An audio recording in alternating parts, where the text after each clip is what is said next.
I have lived in this apartment for nearly 30 years. The kitchen window looks out onto a narrow street in Chicago, where the light changes in the winter the way it changes nowhere else.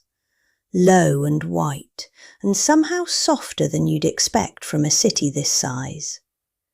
I know every sound the building makes, every neighbour's schedule by their footsteps in the hallway, every shortcut in the neighbourhood that saves 3 minutes on the walk to the bakery on the corner.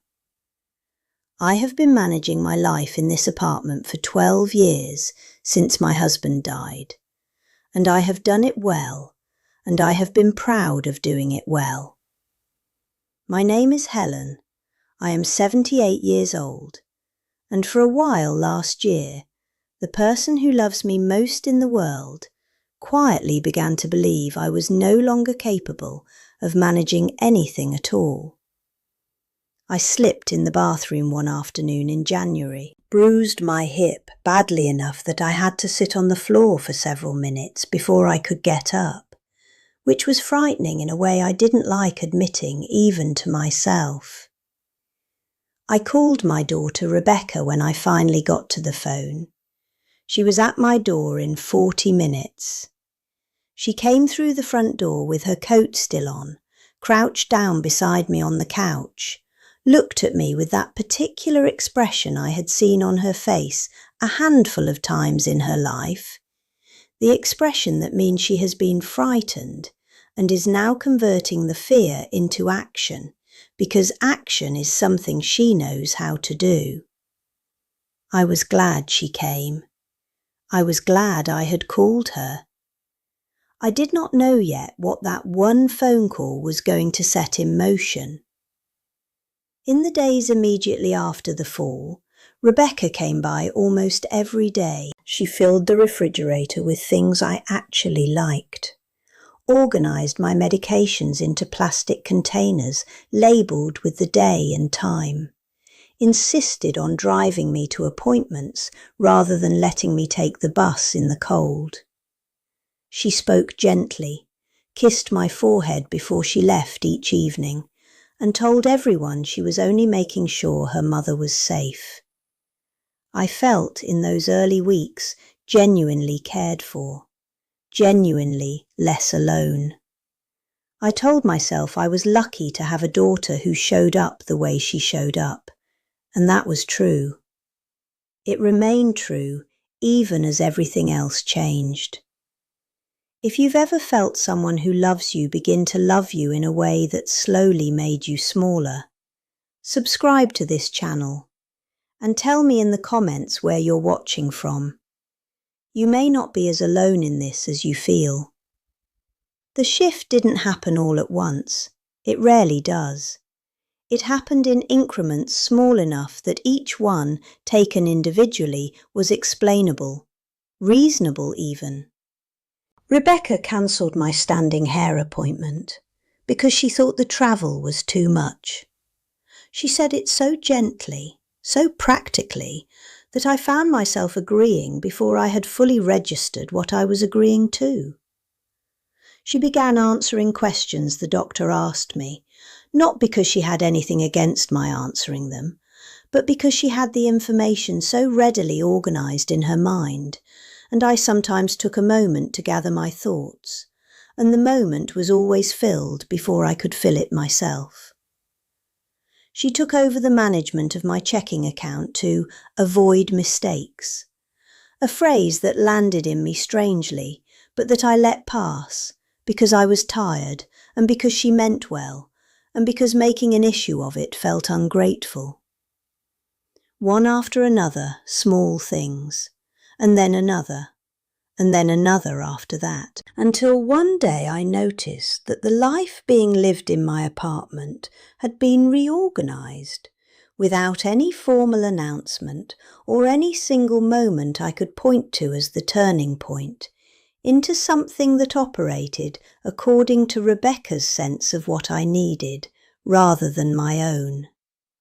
Conversations at family dinners curved around me instead of including me.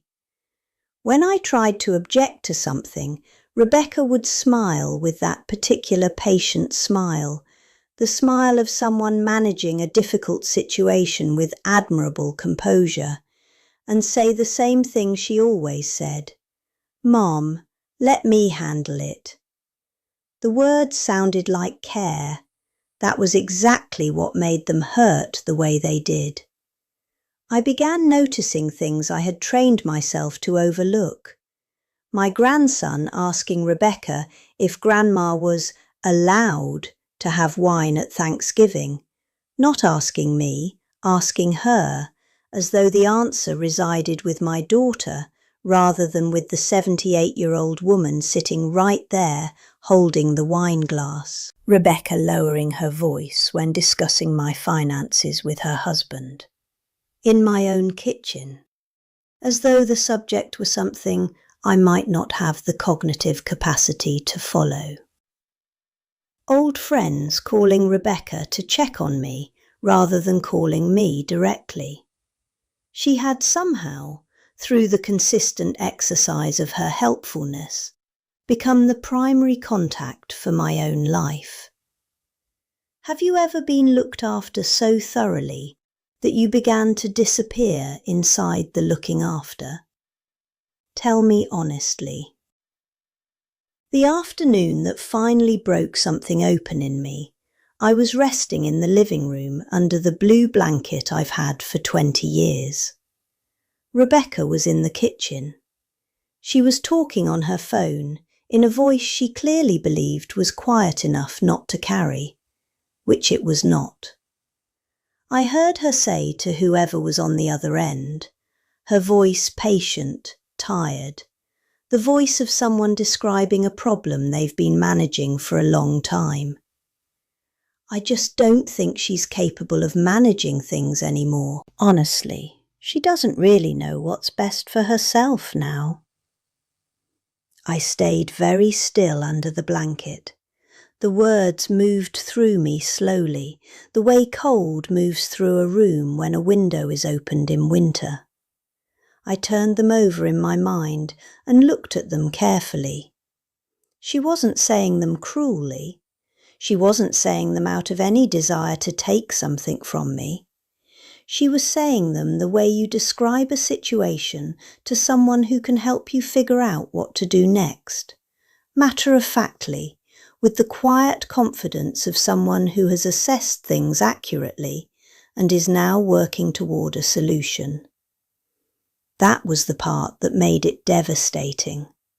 Not that my daughter wanted control of my life, that she had genuinely, sincerely, with all her love and all her intelligence, concluded that I had become someone smaller, someone whose days could be rearranged without her permission, someone who no longer knew what was best for herself. I lay awake that entire night, not turning over angry thoughts. I have never been someone who does her best thinking through anger. Not rehearsing what I wished I had said, just thinking. Lying in the dark with the sounds of the building around me and the distant sound of the city outside. Examining the months that had passed and letting myself see them differently than I had been seeing them. I had been seeing them as a series of kindnesses that I was perhaps slow to appreciate. Adjustments made by someone who loved me and was trying her best and deserved more gratitude than she was getting. That version was true as far as it went, but it was not the whole truth. Underneath it, or alongside it, running on the same track, was something else. A slow, well-meaning erosion, a quiet subtraction, month by month, of the assumption that I had anything left to manage on my own behalf. Rebecca hadn't set out to take anything from me. She had set out to help, and she had been helping, genuinely, consistently, with effort and with love. But somewhere in the helping, The helpful thing had slipped past its own good intentions and become something different, something that looked from the outside like care and felt from the inside like being slowly, kindly replaced. The people around me saw my age with remarkable clarity, my difficulty with stairs, my occasional confusion about which medication was which, the hip that ached in cold weather, and the hands that shook sometimes in the morning, and the way I occasionally took longer than expected to retrieve a word I knew perfectly well I possessed. They saw all of this.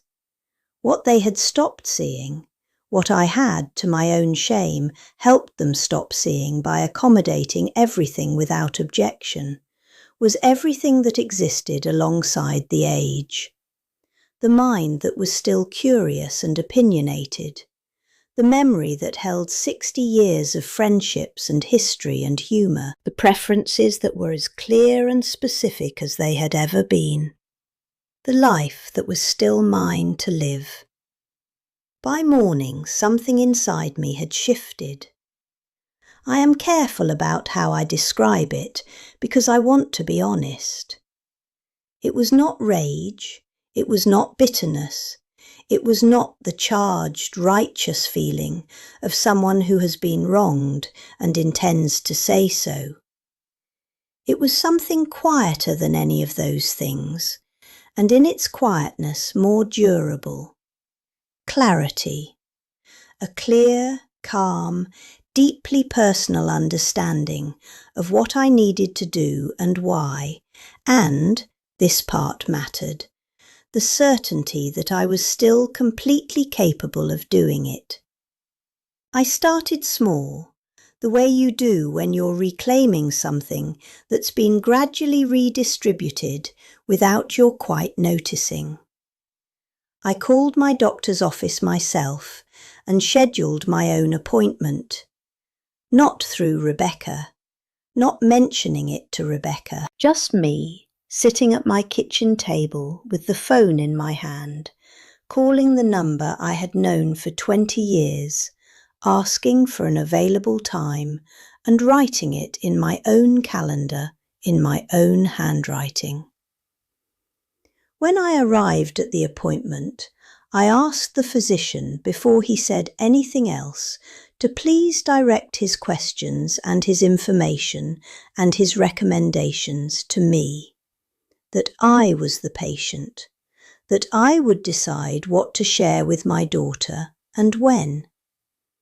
He looked at me over his glasses for a moment, a long enough moment that I understood he was taking me seriously, and said simply, "Of course, Helen." I had needed to hear that more than I would have predicted. Going to the bank was less simple but equally necessary.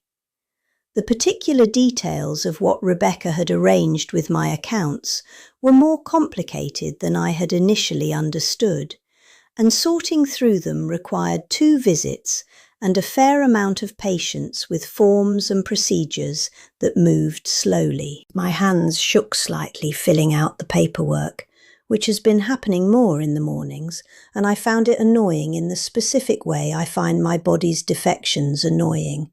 Not frightening, just inconvenient. But I filled out the forms. I arranged my money the way I had always arranged my money, the way that made sense to me, in accounts that were mine to access and manage and make decisions about without asking permission. Walking out of the bank the second time, I felt something I hadn't felt in months. Competent. My own. I called Janice and told her I wanted to start having coffee on Thursdays again. She said she had been hoping I would. We had worked together in the school district for 11 years and had been in easy, intermittent contact since both of us retired. But the friendship had gone quieter than it should have in the months when Rebecca's management of my life had gradually narrowed the number of places I went independently and the things I did without someone arranging them for me. The diner near Janice's place in Lincoln Square had the same booths and the same coffee and the same waitress with the same short grey hair, who always brought refills without being asked. We sat there for 2 hours every Thursday, and it was extraordinary in a way I would have had difficulty explaining to anyone who hadn't been through what I had been through. Janice talked to me the way she had always talked to me, as someone who had opinions, as someone whose stories had points worth waiting for, as someone who knew things from her own particular experience that were interesting and worth discussing. She asked what I thought about things, not how I was managing, not whether I was feeling better, what I thought. It had been a long time, a very specific and measurable length of time since anyone in my daily life had asked me that. Rebecca arrived one Saturday afternoon with a manila folder and the purposeful, organised manner of someone who has prepared carefully for a conversation they believe may be difficult. The folder had labelled tabs. She set it on the table and explained what it contained. A power of attorney, she said, covering financial and medical decisions. Something she had read was important to have formalised, something she thought we should really get in order. She spoke slowly, without condescension in any conscious sense, in the measured tone of someone who has thought about how to present something to a person who might need time to process it. She was being kind. I understood that. She had been being kind consistently and exhaustingly for months. She genuinely believed this was the responsible thing to do, the loving thing to do, the thing that would make everyone's life simpler and safer and more secure. I do not doubt that for a moment. Before she could finish her explanation of the second tab, I told her that I had already met with my own attorney and made my own arrangements. She looked at me. For a moment she simply didn't know what to say, and in the space of that moment I could see her recalibrating, trying to understand what had just happened, trying to find the version of events in which this made sense. And then she began speaking, and what came out came quickly and without the careful management she usually brought to our conversations. She said I was making things harder than they needed to be, that I was refusing help out of nothing but stubbornness, that she truly couldn't understand why someone who was loved this much by her family would choose to make everything so complicated. I listened to everything. I let her finish. And when she had finished, I answered her as quietly as I could. Help stops being help when you erase the person you're helping. She went still, in the way that people go still when something has landed that cannot be taken back or argued around or managed into a more comfortable shape. She understood, I think, in that moment, that I had seen everything, every interruption, every decision made on my behalf without my consultation, the slow, confident, well-intentioned slide from assistance into replacement. I don't believe she had known, not really known, not let herself know, how clearly I had been watching all of it. I am still living in my apartment. I still move more carefully than I used to. I still sometimes forget where I put my glasses, which remains deeply annoying. I still walk to the bakery on the corner on the mornings when my hip allows it, which is most mornings. Some days are harder than others, and I no longer pretend otherwise, which is its own kind of freedom. But I choose when I wake up. I choose what I cook. I choose who comes through my door and how my days are spent and what, in the end, will be done with my own life. One Sunday afternoon recently, my grandson came by on his own with takeout from the Thai place 2 blocks over. He texted ahead to ask if I wanted company, which struck me as a courtesy no one in the family had extended in quite that way for a while. He sat at my kitchen table for 3 hours. We talked about his grandfather, the man he never really knew, who died when my grandson was 4. And I told him things I hadn't told anyone in years. Stories I had assumed no longer had anyone to tell them to. We laughed over cups of coffee that went cold while we were talking, the way coffee does when the conversation is going well and neither person wants to interrupt it to reheat anything. And something that had been missing for a long time, something I hadn't quite known how to name until it returned, came quietly back into the room with us. Not independence. That word is too small for it. Dignity. The sense of being seen, fully and without reduction, in my own life. Tell me, when the people who love you most start making decisions for your life instead of with you, how do you find your way back to yourself?